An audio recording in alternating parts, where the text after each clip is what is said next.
আমার চ্যানেলে সকল বন্ধুকে জানাই স্বাগত। আমি আবার চলে এলাম একটি রেসিপি নিয়ে। রেসিপিটি দেখুন, দেখে ভালো লাগলে লাইক শেয়ার কমেন্ট অবশ্যই করবেন। আর যদি নতুন বন্ধু হয়ে থাকেন একটা সাবস্ক্রাইব করে দেবেন।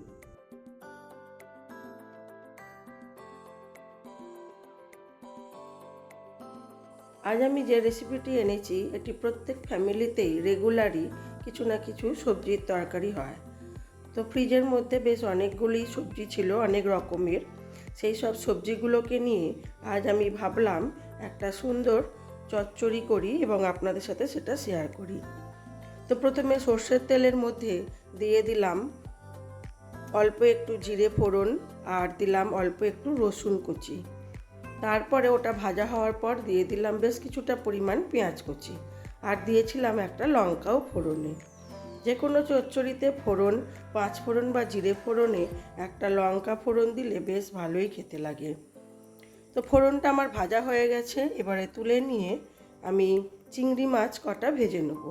আজ আমি সবজিটা করব চিংড়ি মাছ দিয়ে। যে কোনো তরকারিতে চিংড়ি মাছ দিলে তার টেস্ট বেড়ে দ্বিগুণ হয়ে যায়। নুন হলুদ দিয়ে খোসা ছাড়ানো বেশ কিছুটা পরিমাণ চিংড়ি মাছ আমি ভালো করে ভেজে তুলে নেব।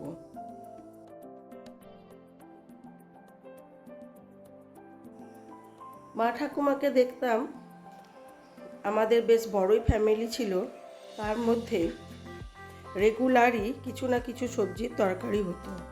আর কখনো হয়তো কাতলা মাছের মুড়ো দিয়ে, কখনো ইলিশ মাছের মুড়ো দিয়ে, কখনো চিংড়ি মাছ দিয়ে। খুব সুন্দর করে একটা চচ্চড়ি বা তরকারি থাকতোই। শুকনো শুকনো হতো, সেটা প্রথম পাতে খেতে বেশ লাগতো। চিংড়ি মাছ কটা ভেজে তুলে নিয়ে ওই তেলের মধ্যেই দিয়ে দিলাম কেটে রাখা কুমড়ো, আলু, ঝিঙে আর একটু পেঁপে। আমি আর দিয়েছিলাম বরবটি। 4-5 রকমের সবজি হলে এই চচ্চড়িটা বা ঘন্টটা খেতে বেশ লাগে। তো সবজিগুলোকে অল্প তেলের মধ্যে নুন আর হলুদ দিয়ে ঢাকা চাপা দিয়ে দিয়ে খুব ভালো করে কষিয়ে নেব। তারপরে এর মধ্যে কি মশলা দিই সেটা দেখাই চলুন। তো যাই হোক, আমার মা ঠাকুমা এইভাবে সুন্দর করে একটা চচ্চড়ি বানাতো। আর সেই ঠাকুমার হাতের চচ্চড়ির জন্য সবাই রেগুলারই অপেক্ষায় থাকতো যে ভাতের সাথে একটা এরকম সুন্দর চচ্চড়ি থাকবেই। আর সেসব স্বাদ তো আর এখন পাওয়া যাবে না, কারণ যে কোনো ফ্যামিলিতে বেশি রান্নার আলাদা স্বাদ হয় এবং মা ঠাকুমার হাতের রান্নার তো আর কথা নেই। সে অল্প তেল মশলাতেই এত সুন্দর লাগতো, সে স্বাদ আজ হারিয়ে গেছে আমার জীবন থেকে। দিয়ে দিলাম কেটে রাখা বরবটিটাও। এবার এটাকে ঢাকা চাপা দিয়ে কম আঁচে এটাকে খুব ভালো করে কষিয়ে নেব। যত ভালো কষানো হবে, মানে সবজির জলেই এটা বেশিরভাগটা সেদ্ধ হয়ে যাবে। এইভাবে যদি রান্না করা যায়, জল কম দেওয়া যায়, তাহলে কিন্তু ঘন্ট বা চচ্চড়ির স্বাদ কিন্তু বেড়ে দ্বিগুণ হয়ে যায়।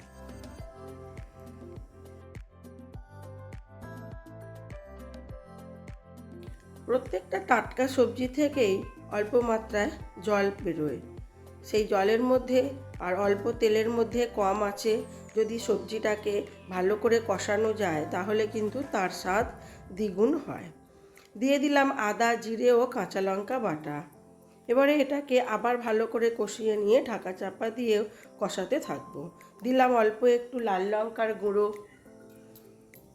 আর দিয়ে দেবো স্বাদ মতো নুন ও চিনি আর অল্প একটু হলুদ গুঁড়ো।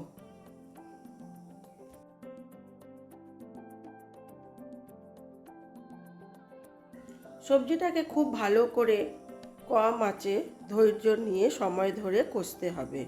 যত ভালো সবজি কষানো হবে তত ভালো তরকারির স্বাদ হবে।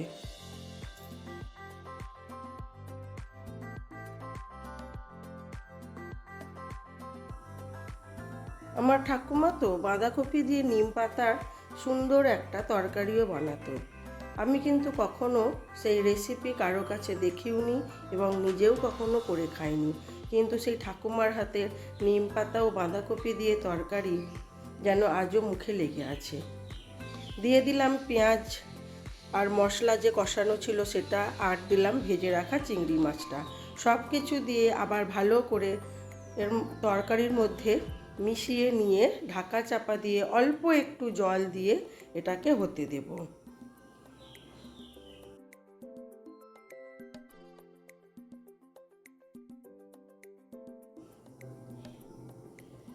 খুব ভালো করে সবজিটাকে সব কিছুর সাথে ভালো করে মিশিয়ে নেব।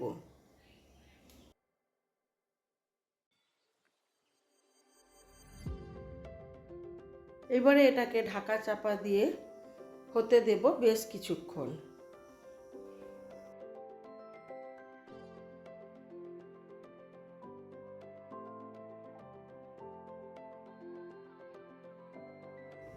সব রকম সবজি দিয়ে চিংড়ি মাছের ঘন্ট আমার হয়ে গেছে।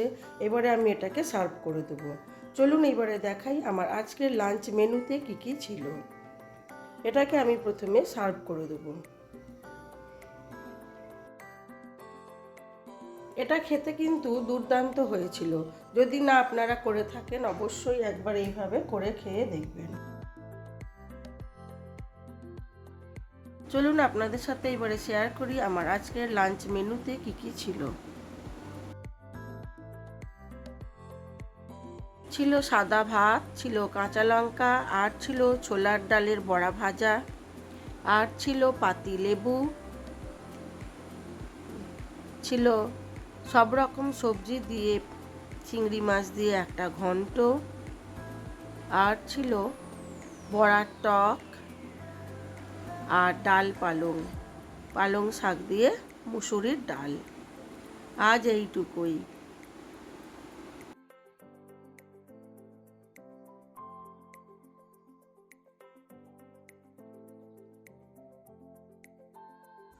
আজ এই পর্যন্তই। সবাই ভালো থাকবেন, সুস্থ থাকবেন, নিজেদের খেয়াল রাখবেন।